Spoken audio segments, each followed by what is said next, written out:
Hello, welcome to the Julia Hartley-Brewer podcast, Inside the News. This is my new weekly podcast where we're going to be talking to some of the big names, not just in politics, in the news, well, and just with people with some interesting ideas to talk about. My very first guest, I'm delighted to say, is the Conservative Party chairman, James Cleverly.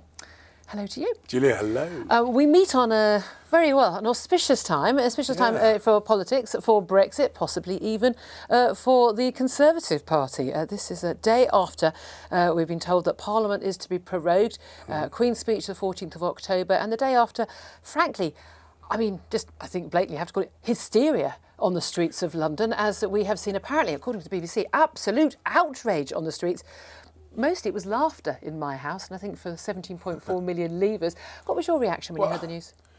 Well, the thing I found particularly ironic or hypocritical, pick whatever phrase or whatever word you feel most comfortable with, is there have been people, Shadow Leader of the House of Commons, various people on the Labour benches going, when are you going to have a Queen's speech?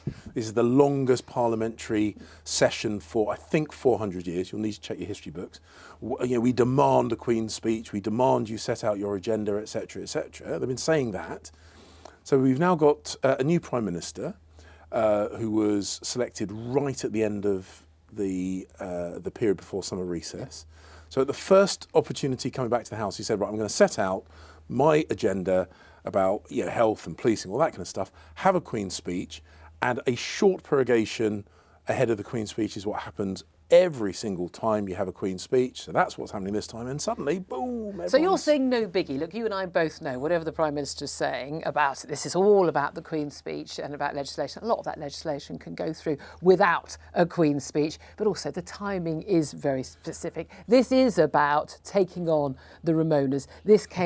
Come on, this was a brilliant tactic. I'm a little bit hopelessly in love with Dominic Cummings, his chief strategist right now, because we saw the Remoaners setting up their attempts for a People's Parliament just the day before in Church House. The very next day, boom, in comes Boris Johnson with his announcement. This is what we're going to do. This is a game, isn't it? So the Queen's speech is the point where a Prime Minister sets out their stall. Yeah. It's and it's the point where you go, this is what I am planning to do. This is how I intend to govern. This is where the money's going to come from. That's about the spending review. This is what I'm going to spend it on. These are my priorities. It's a showcase for a Prime Minister. And it's completely understandable and legit that Boris wants to have that showcase. It's also, I find it remarkable that a whole host of people who have been seeking every means to bend the traditions and the processes and the conventions of the House of Commons to try and stop Brexit, to try and subvert the instruction that we got at that referendum, are now crying foul when the Prime Minister does the thing that every Prime Ministers do, normally once a year. And you think, look, come on, we are losing, I think, 4 days. Between 4 and 6 working days, depending on when you do it. 4 parliamentary days. Yep. And if you need... If there's something you fail to achieve in 3 years that you desperately think you need those 4 days for, I'd like to know what it is. And there will still be time, there'll still be weeks of debate after we get back, before we leave the European Union. If they want to continue rowing about Brexit, fine. Meanwhile, us in government, we're getting on with delivering the coppers and the extra money to the frontline health service and improving funding to schools and getting the transport infrastructure. That's what we want to be talking about. And I think it's what an awful lot of people on the streets, ordinary people who don't get obsessed with the constitutional niceties of proroguing Parliament want. However, I think they also do want Brexit delivered. Not that you believe that. If you saw the images on the streets last night, my Twitter feed, BBC, Sky News, absolutely full of images of largely hysterical women, as far as I could tell, saying how awful it is. EU citizens saying, I'm going to have to leave the country, and telling us how it's the end of democracy as we know it. John Bercow, though, the Commons Speaker, said that it was a constitutional outrage. Guy Verhofstadt said that it was, over in Brussels, said that it was it was sinister, as a sinister move. This overplaying, this is part of the whole hyperbole around Brexit now, where there's nothing in the middle, apart from pretty much, I would have thought, most voters, but politicians on either side. Who's going to win this? Because we are into a battle royal, aren't we? This is now, game's up, October 31st, that is the deadline. if you go over October the 31st, it's game over for the Conservative Party. What is going to happen? So I don't think that it should be headline-making news that people that believe in democracy and believe in elections believe that it's really important that you deliver the instructions given to you by the electorate. That should be baseline. That should be unremarkable. That should not be headline grabbing. And you will have heard me say it before, and you'll have heard other people say it before. In a democracy, in a proper functioning democracy, you don't pick and choose which elections you respect. And in the referendum, it was made absolutely clear that the government will discharge the instruction given to it by the people. That's what Boris is doing. That's what the government is doing. That should be unremarkable. And the fact it is causing so much anger worries me because, as you say, you talk about the conversation. You look at what's going on Twitter, and I know Twitter isn't reflected. It's not real life. It's not real life. But actually, some of the voices on Twitter, I read someone on Twitter saying that this is the first time this has happened since King Charles I. It happens every year, pretty much. I mean, the remarkable thing is it hasn't happened in 2018, but Queen's speech normally happens pretty much every year. But people are taking such extreme positions, and I do think there is a longer term job that we're going to have to do in politics. Yeah. Calming down the debate, having more thoughtfulness, more calmness, less hyperbole, less ranting and shouting. But the people, and that's not going to be easy. No, but the people who are calling for compromise and things that tend to be the people who, when they say the compromise, is that we don't Brexit. That seems to be the compromise, as far as I can tell. Whether it's a citizens' assembly with the Archbishop of Canterbury going to be involved in that, or whether it's a people's parliament, as they're called. I don't know what other kind of parliaments there are. Maybe squirrels are holding parliaments. They've just not told us. I don't know. But when they talk about all that, what they are always talking about is a compromise which is somehow remain. Now, there isn't really a compromise on a binary decision like being in the EU, out the EU. It did seem, though, that Theresa May, and you served as deputy party chairman and briefly as one of her Brexit ministers when she was trying to negotiate her withdrawal agreement, it did seem that she did try to come up with some sort of compromise, which many leavers, like myself, viewed as quite simply not leaving. We were, especially with the Irish backstop, we were effectively going to remain. You backed the withdrawal agreement. I thought it was an abomination. I was with the ministers who resigned over that. You have said, though, when you ran very briefly for the Tory leadership contest, which Boris Johnson won, that no deal Brexit was not your preferred outcome. Would you, though, accept it? And do you think that those who have fought tooth and nail for 3.5 years now to stop Brexit of any kind from happening, do you think they will accept a no-deal Brexit? And do you think that they will come around? So come November the 1st, they'll all go, oh, well, we made a good effort, we had a good go, but we've lost. So the culmination of that quote from me was that no-deal Brexit was never my preferred outcome, but I've always been very, very clear that Brexit was itself non-negotiable. We had to leave. We had to do what was demanded of us. The instruction given to us by the electorate in that referendum was to leave the European Union. The people I get and look, there are people like you, and you and I have discussed this on your radio show in the past, that you said, oh, I don't think this is Brexit. And I've gone, well, I disagree with you, Julia. You're wrong. And but the point being, there is a logic for people to say, you know what, I don't like this deal and I am willing to leave without the deal.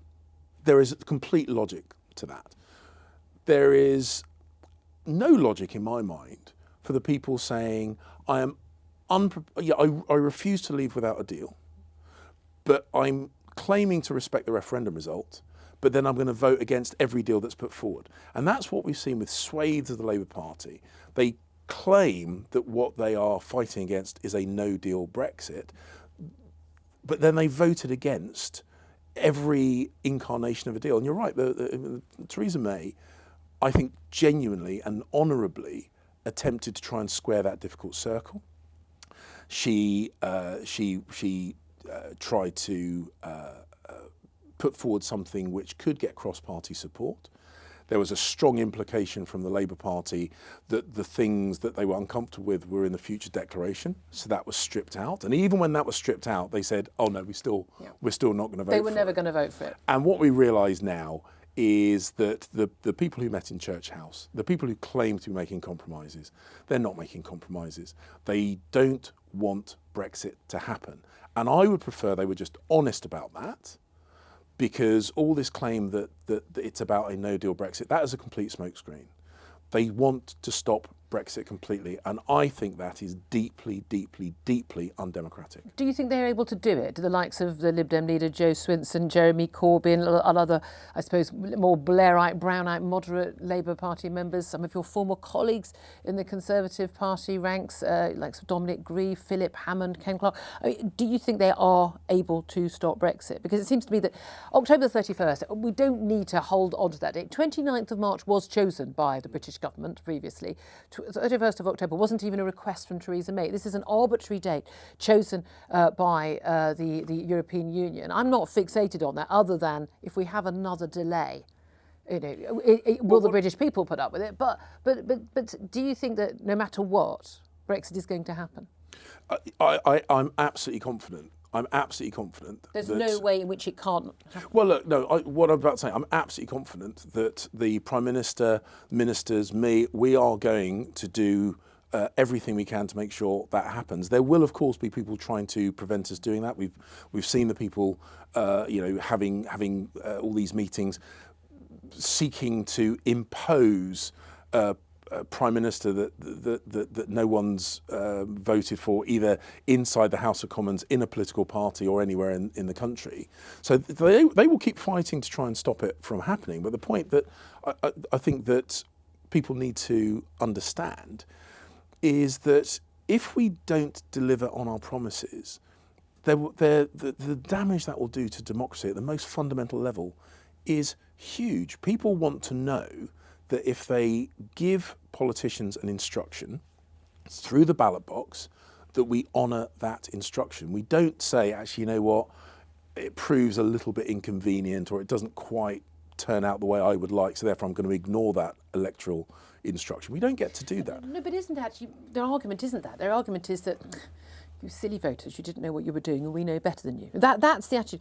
Have you had any personal conversations with, leading Remoaners? And I use the term Remoaner rather than Remainers. Most people who voted Remain accept the outcome of the vote. But in terms of the people who actually are actively trying to stop Brexit from happening, have you had a conversation with, say, Dominic Grieve or with Philip Hammond about what they're doing, and why do they think they know better than the British people? So I'm not going to say individual conversations that I have had, and I speak and have always tried to make sure I speak to Conservative colleagues from all branches and all traditions within the Conservative family, people that voted for Brexit and against Brexit. And I have conversations with all kinds of people. And one of the points that I've always made is that we've got to see the world the way our voters see the world, not the way that politicians see the world. It's incumbent upon us, and that's why we go back to our constituencies, that's why we knock on doors and talk to people. And the feedback I get over and over again, irrespective of how people vote in the referendum, is they want this done. And the Prime Minister, and we go back to the Queen's speech, the Prime Minister wants to set out his agenda about getting police officers on the streets, about reducing crime, about investing in transport and digital infrastructure and hospitals and schools. He wants to talk about stuff. There are other people in politics who seem to want another 2 or 3 years of debate and row and indecision about Brexit. And frankly, I think if the choice you're putting to people is like, what do you want? Do you want us to do what we promised, deliver Brexit, and then also get on with delivering those public services and a growing economy and that kind of stuff? Or do you want us to do another couple of years of Brexit-related belly button gazing and debate about process and that kind of stuff? And I think if you ask people that, and I do, they give you a consistent, irrespective of how they voted, they give you a consistent answer.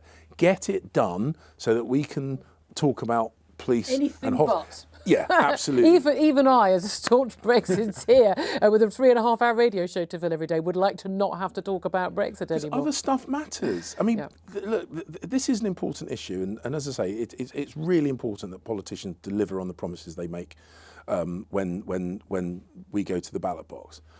But there is other stuff as well. Well, let's talk about some of the other stuff as well. And you talked about it's important that politicians know what and reflect back what voters are thinking.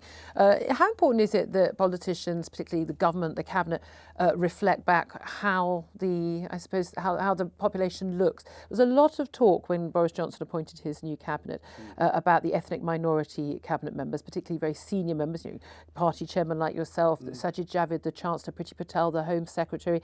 I think 6 people from ethnic minorities sitting around the cabinet table, the largest number by a long way. This was talked about a huge amount. Previously, lots talk about the number of women in the cabinet, less so, of course, when you have a female Prime Minister like Theresa May. But how important is that? Because there were accusations at the time from Labour, from some backbench MPs, people, and some frontbench as well, and people like the likes of Clive Lewis, himself a black Labour MP, talking about how people like you, and Priti Patel and Sajid Javid had sold your souls to join the cabinet of, they called, a racist Prime Minister. Did you sell your soul to be in the Tory cabinet?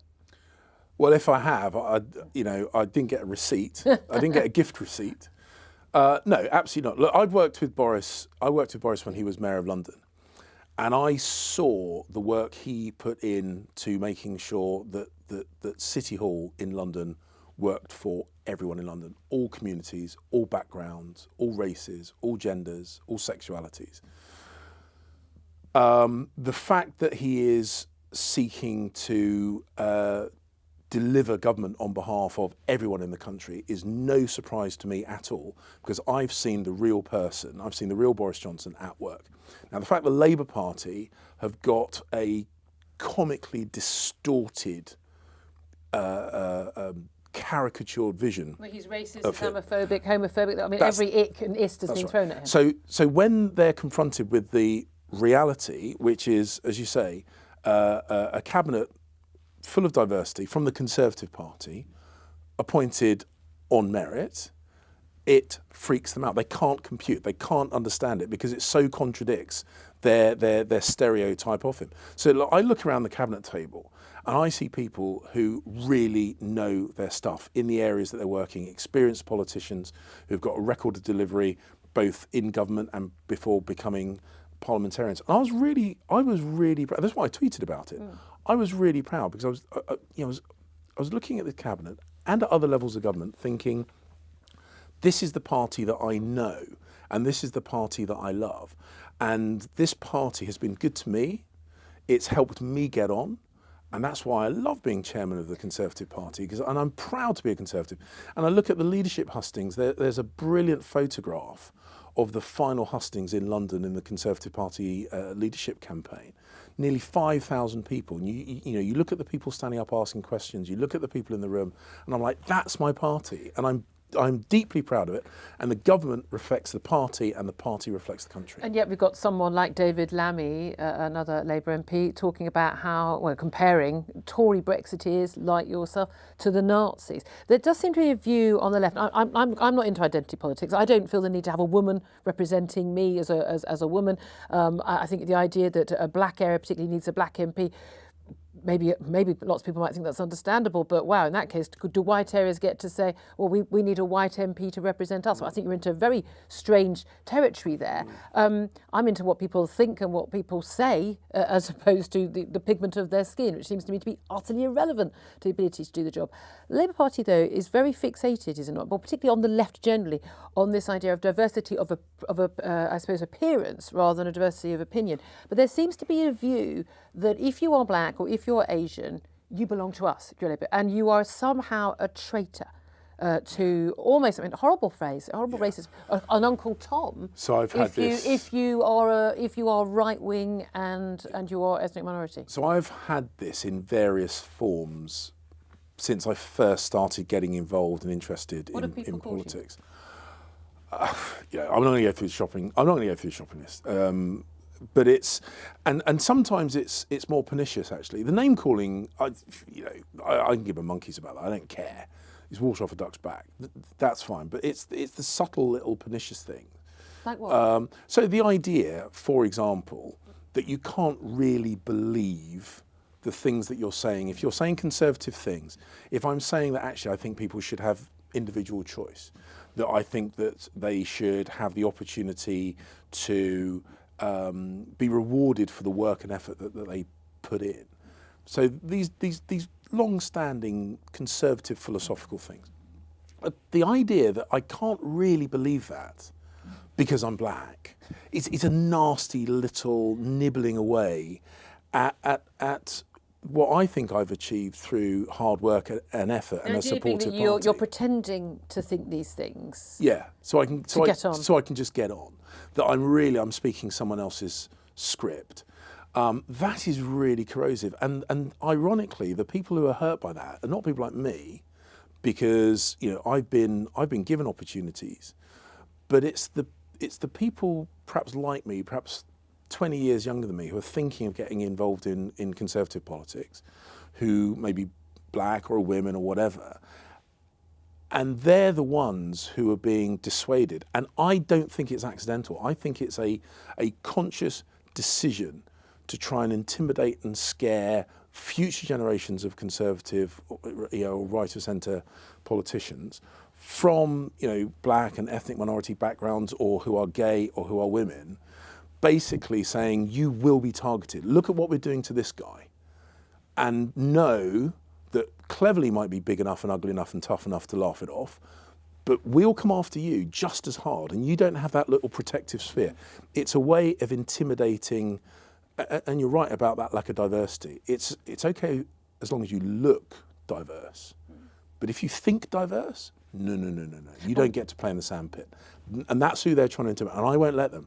And that's why I stand shoulder to shoulder with young conservatives on student campuses who get intimidated, and that's why I go out of my way to support women and young black, Asian, gay. I want to say you are part of our team, and we will protect you, because they're trying to scare you off the pitch. Well, I mean, it is interesting, isn't it, that the Conservative Party's managed to have two leaders who've both been Prime Minister, who were women, some of the most senior figures, by far the most senior figures in Cabinet being black or Asian, long before the supposedly obsessed with these things Labour Party. Yeah. And indeed, I mean, the Liberal Democrats only just had their first female leader, Jo Swinson, and everyone knew it was going to be Jo Swinson because it had to be a woman. And everyone knows now that the next Labour Party leader has to be a woman. I've been told this by numerous people because we haven't had one yet. And yet somehow ethnic minority and female candidates have made it through the ranks of other parties, particularly the Tory party.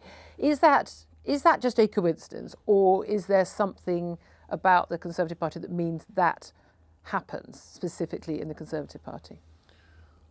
Well, the Conservative Party believes on promoting talent, and it believes in recognising hard work, and it believes that the society should give opportunities to people irrespective of their background. These are long-standing conservative principles, and we act by those principles. And I think one of the things that you find, I think, with the Labour Party, is if diversity is a tick box exercise, once you've ticked the box, you don't do anything more. So their view is all women shortlists. Okay, well that ticks the gender diversity box. Got enough of them. We've got plenty of them now, and we can stop thinking about it. And then fast forward a few years, people are saying, well, hang on a second, you've never had even a female leader, let alone a female Prime Minister. Whereas actually with the Conservative Party, if you graft, then you get on. And yet you've got former senior figures in the party like Sida Vasi talking about racism in the party, saying it's been swept under the carpet, talking about Islamophobia. She's accused Boris Johnson, the Prime Minister, of Islamophobia, of his comments about burqa and the niqab. I personally was of the view that his article in The Telegraph was quite wrong on the basis, not of what he described the appearance of the burqa as letterbox and bank robbers, but basically he thought it was an acceptable garment for people to wear on British streets. But are you saying you've never experienced any racism within the Conservative Conservative ranks? No, so what I'm saying is that in all mass participation organisations, in an organisation that has, 180 plus thousand members, you will always have some people that say and do things which are unacceptable, and when that happens, we get a grip of it. But what I don't agree, and I've spoken to people within the party, Muslim colleagues at all levels, from very, very senior to very, very new, about their experience of the Conservative Party, and I don't recognise, and more importantly, I'm being told that they don't recognise the image that Saeed Abbasi is putting forward. And more's the point is that we have made it, and we continue to make it completely clear, that intolerant behaviour, racism, discrimination of any kind is unacceptable. It will be dealt with, and that is it. Talking of, I was talking about women politicians as well, we've lost a very prominent woman to frontline politics only today, Ruth Davidson, leader of the Scottish Conservatives. A very popular figure, interestingly, very, very popular, not just north of the border, leading the Scottish Tory fight back at the last election, but across the country, and also, I think, across party as well, and I think across the Remain-Brexit divide, although a staunch Remainer herself, she's someone I very much admire and like, and when she talks, I think she talks a lot of sense, and I think a lot of people, many different political parties think that. She's decided to stand down, partly over issues of Brexit and no deal and Boris Johnson's leadership, but partly she made it very clear in her initial resignation letter over the fact that she's got a young baby son with her wife, and she wants to be a mum, and the whole idea of travelling and leading campaigns for the next couple of years instead of being able to get home at the end of the day is not something she wants. Now, does this say something about the state of our politics in Britain, that it's very hard to be a mum, certainly of a young child, and be at the top level of politics? Or does it say something just about careers for women in general? Does it say something about the Conservative Party? Are there any lessons to be learnt from this? So we definitely need to ask what we expect of people in political life. I met Ruth just when I was up in Scotland a week or so ago. She didn't give me a kind of an indication that this is what she was going to do, but maybe seeing you was the last straw. I think, but we did do as is inevitable when you've got a family. We talked about family. So I've never been a mum myself. I put that on record. But I got 2 kids, and being a mum is, in any circumstance, as I've seen, really hard work. So that's the starting point. But it's also, just hard work. But also, I mean, your wife doesn't work, so it enables you to be travelling around the country and doing a lot of that. So I was born and brought up in South East London. My boys were born and brought up in South East London. Spent a lot of time in rural Essex now in the constituency. But family commitments matter, and balancing work commitments and family commitments is never easy. The simple truth is that despite everything we've tried to do as a society, the burden of family life still disproportionately falls on women rather than men. We're trying very hard to make it easier for women to take full leadership roles in politics and be involved in every level of politics. And it is hard, and it is sad when someone who is a phenomenal political talent like Ruth, I mean, she's effervescent, she's energetic, she's a natural communicator, was instrumental in turning around our fortunes in Scotland as a Conservative Party. When she basically says, look, you know what, the pressure that I think is going to be coming down the track over the next couple of years in my work life and in my family life, that I don't think I can balance that. It's really sad to hear. I think both politics and also society, we need to think really, really hard about how we make sure we don't lose any talent. And I really hope that that she comes back into the very front line of frontline politics as soon as she feels able to. She's just she's just too good a talent. Well, I mean, she's a big loss to your, voter appeal, particularly in Scotland, and perhaps maybe across the country as well. For many, perhaps teetering around the middle ground of yes, and people do still do this between Brexit and Remain. Everyone's talking about a possibility of a general election coming up in a matter of not just months, but even weeks. October the 17th is a date that's even been mentioned. That will be effectively 3 days after Queen's speech. If we ever get that far, who knows? A vote of no confidence next week, we could be hurtling towards a general election very quickly. As party chairman, you're partly in charge of, making sure that you're prepared for that election. You've got the candidates in place. You're facing a challenge not just from the resurgence of the Liberal Democrats in terms of the Remainers, but also Labour Party, of course. Still can't decide what they are this week, Remain or Leave, who knows, different constituencies. But crucially also the Brexit Party with Nigel Farage. It's going to be a very difficult campaign for the Tories to try and campaign perhaps quite differently in different seats as a strong Brexit party, taking on the Brexit party itself, but also taking on the threat of a resurgent, perhaps even a Remain alliance led by the Liberal Democrats. Are you confident? Are you as confident as Boris Johnson seems to be that you can actually deliver a majority if we do end up with a general election? Well, look, we're not looking for a general election. What we're looking to do, and this is what the Prime Minister's made absolutely clear, what we're looking to do is deliver our big promise, the big political promise that the whole of the political class made to the British people, which is to respect the referendum result. But also what we want to do is make sure we deliver on the things, as I said earlier, that people really value in their everyday lives, the things that actually, touch them and affect them, the schools, hospitals, police on the streets, all that kind of stuff. That's what we want to do, and that's what we're focused on doing. We have elections now every year. There's a regular drumbeat of elections, and whenever we fight elections, we fight to win them. But what we are focused on is delivering for the British people in all respects. That's what we can do. Other people can speculate and do that kind of stuff. Our job is clear. We deliver for the British people. OK, well, again, it's all nice electioneering and sloganeering on that, but the facts of the matter are that unless you get a non-aggression pact, if you haven't delivered Brexit, unless you have a non-aggression pact with Nigel Farage's Brexit Party, you may end up with Brexiteer MPs like yourself facing strong challenges from Brexit Party candidates saying, we're going to deliver a proper Brexit. Well, the message that I would send, and the message that I send at every election, is the Conservative, the Prime Minister, Boris, the Conservative Party has been clear.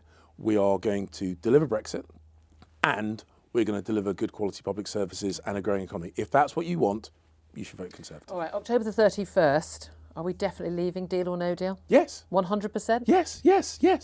This is, we've got to stick to our promise. It's really important that politicians stick to the promises. We don't pick and choose which elections we respect. We're going to deliver. James Cleverly, Conservative Party Chairman, thank you very much indeed for joining me for my very first podcast. This has been the Julia Hartley-Brewer podcast, Inside the News. Thank you for joining us.